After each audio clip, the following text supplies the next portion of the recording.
په کابل کې د فوټبال اتلانو لیګ درېیم پړاو سيالۍ روانې دي.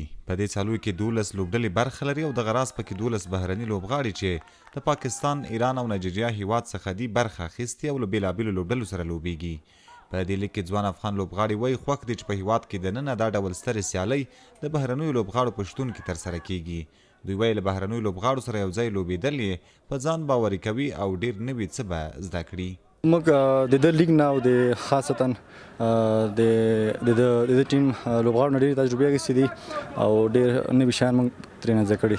غوښتنه مې دا ده چې نور همداسې لوبې جریان کې راشي او دغسې نور ټورنمنټونه هم پیل شي، ځکه چې لوبغاړي وشي کوي چې په لیګونو کې ولوبېږي او وشي کوي چې د خپل د فوټبال نه هغه یو څه ځان لاسته راوړي. ما تازه به این لیگ آماده دیگه طبعا تاثیرات زه تازه د دې لیګ سیالیو لپاره غوره شوی یم. هو دا ډېر اغیز لري چې په سیالیو کې بهرني لوبغاړي لوبېږي او په سږني لیګ کې همدا لوی بدلون هم دی چې د نورو کلونو په پرتله پکې لیدل کېږي چې بهرني لوبغاړي پکې اخیستل شوي دي.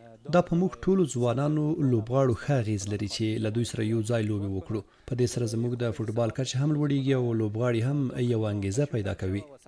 د فوټبال اتلانو لیګ سیالیو کتو ته راغلي نندارچن وایي دا د دوی په هیواد کې د ټولو فوټبال مینوالو لپاره د خوشحالۍ خبر دی چې دا ډول سیالۍ ترسره کیږي. دوی وایي د بهرنیو لوبغاړو په شتون کې دلته له سیالیو کتلو ډیر خوند اخلي. طبعا که بازیکنانی که خارجی که میاند له شک پرته چې کله دلته بهرني لوبغاړي راځي لوبې کوي، په دې سره زموږ د فوټبال کچه لوړیږي او بل دا چې موږ هم له نږدې څخه له دې سیالیو کتلو ډیر خوند اخلو. په ټوله کې که فکر وکړو د پخوا په پرتله سږنی د فوټبال اتلانو لیګ په ډیر بدلون او لوړه کچه ترسره کیږي.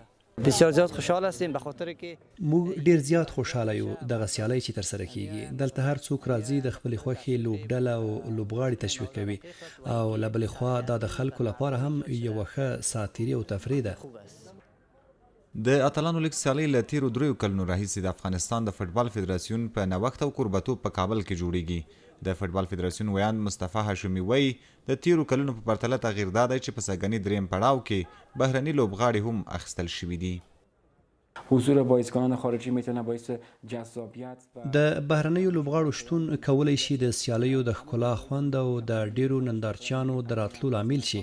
د دې په خاطر چې هر مینوال د بهرنیو لوبغاړو د لوبو د کتلو لپاره هم لوبغالي ته راځي او دا کولی شي چې د افغانستان د اتلانو لیګ هم د نړۍ د نورو سترو او په زړه پورې لیګونو په څیر شي. د فوټبال د اتلانو لیګ سیالیو څخه زموږ موخه دا ده چې دا یو وصل هم دی چې باید په هر هیواد کې د لیګ په شکل سیالۍ ترسره شي چې له نیکمرغه د افغانستان فدراسیون هم سږکال په دې بریالی شو چې د اتلانو لیګ درېیم پړاو سیالۍ په ځانګړې او معیاري بڼه د فوټبال مینوالو لپاره چمتو کړي. د دې سیالیو اتله لوبډله به په هغه صورت کې چې د AFC معیار بشپړ کړي بیا کولی شي د آسیایي هیوادونو د لیګ اتلو لوبډلو پر وړاندې په سیالیو کې برخه واخلي.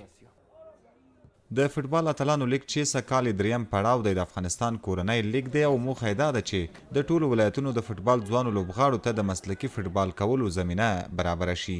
په دې لیګ کې 12 لوبډلې د یو بل پر وړاندې لوبېږي چې ټول ټال 6 لوبې پلان شوي دي. عزت الله احمدزی CGTN پښتو کابل.